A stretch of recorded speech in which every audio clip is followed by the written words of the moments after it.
So keep that in mind. This next guest. Your next guest coming from almost to my neck of the woods. I'm from Nelson, BC. She's from just over the way, over the Selma Crest, and from Cranbrook. Making for welcome, very funny, Mary Schatschneider. The hardest last name in comedy, everybody.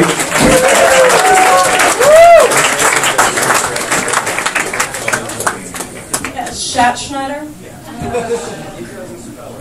And I got yeah, fair enough.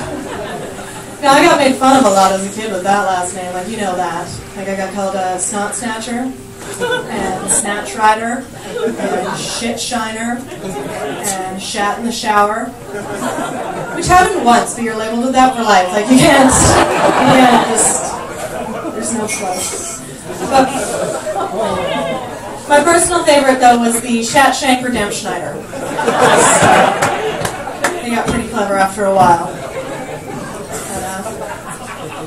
Yeah, found out I am reached a new low. I am extremely broke and sad. So I was walking into the bar one night with a friend, and there was like a little area between the two doors, and we were like walking in, and there was all this change on the ground, and I was like, ha, someone's pocket must have ripped, and we kept going in. And then I was like, oh, I forgot something in the car, and I ran out there, and I was just...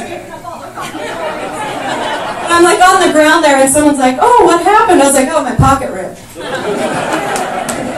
I have about $7 in pennies in my shoes, so you think I'm kidding. Yeah. So speaking of not having any money, I used to do housekeeping. That used to be my day job, like in a shitty hotel. And that's a soul-sucking job. Like the amount of hair I pulled out of those tubs, like I have a small sweater set, all weaved up, different colors. It's kind of nice. You should be nice to your housekeepers, though. They're the ones who decide which rag to use when wiping out your glasses, so...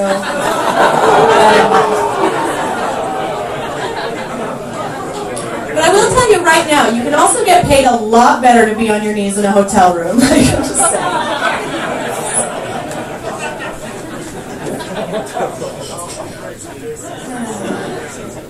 I found as a housekeeper on my salary there, it was very difficult to own and maintain a vehicle. So I don't have a car anymore. It was all the little things on my car that kept breaking. My friends kept being like, well, Mary, why don't you learn how to fix this stuff yourself? You know, and that's a valid question, but here's why. Because if I learn how to change my oil, then that takes the work away from someone else who spent the time and money learning how to do it correctly the first time, right? So basically it would be rude of me to learn car maintenance. Yeah, and car maintenance, that's just gateway knowledge. Next thing you know, I'm rewiring my own apartment and doing my own plumbing while simultaneously destroying a family of 4 whose prime breadwinner was known for his superior plumbing skills. Right? Yeah, and then with all the money I've saved doing my own housework, I could hire a butler, but what would be the point? I already know how to do my own laundry and cook my own breakfast, so the butler would feel offended, like he wasn't good enough, and probably commit suicide. And I just can't have that on my shoulders. So no, Dad, I'm not going to learn how to change my oil!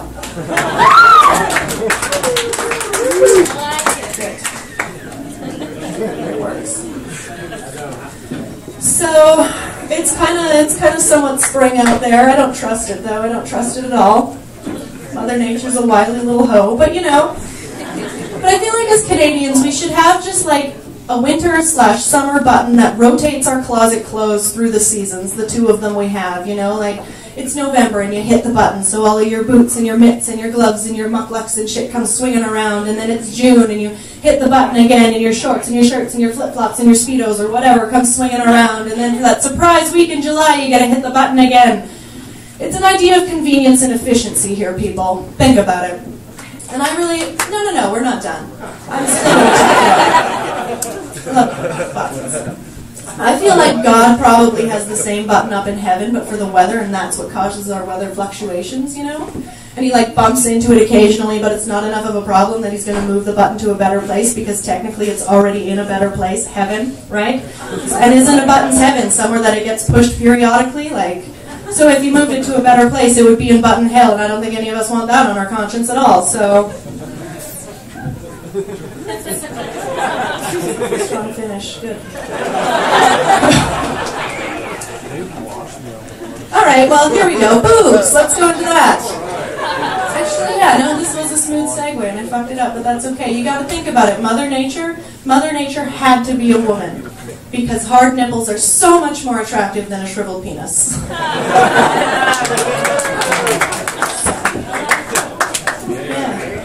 We all know like there's all the slang terms for boobs. My personal favorite is puppies. So I give my breasts canine names. We have Rex and Fluffy. So if I ever say I'm taking the dogs for a walk, it really just means I'm sitting around topless.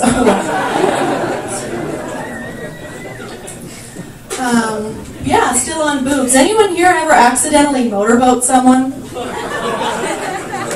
Just me. It happens. It really does. So here's what happened. So I was out with my friends and we were all dancing and stuff, you know. That's how I dance. I keep it real. And girls, like, we dance in a circle. So there's the whole circle of us dancing there doing our thing.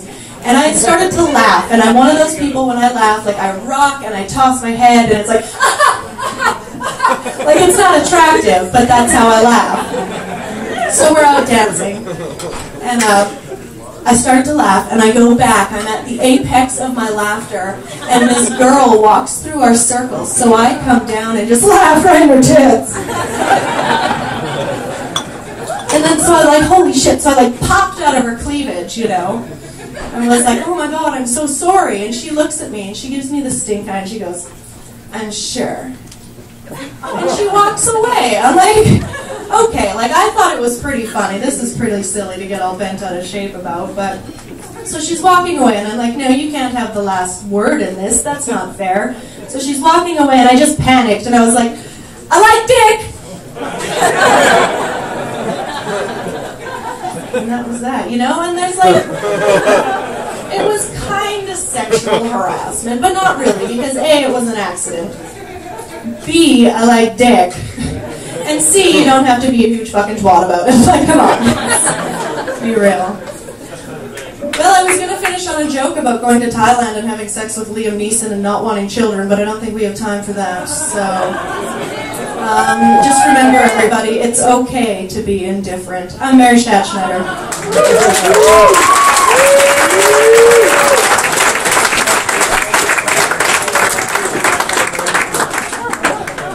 Oh my God, I was without my phone for one whole set.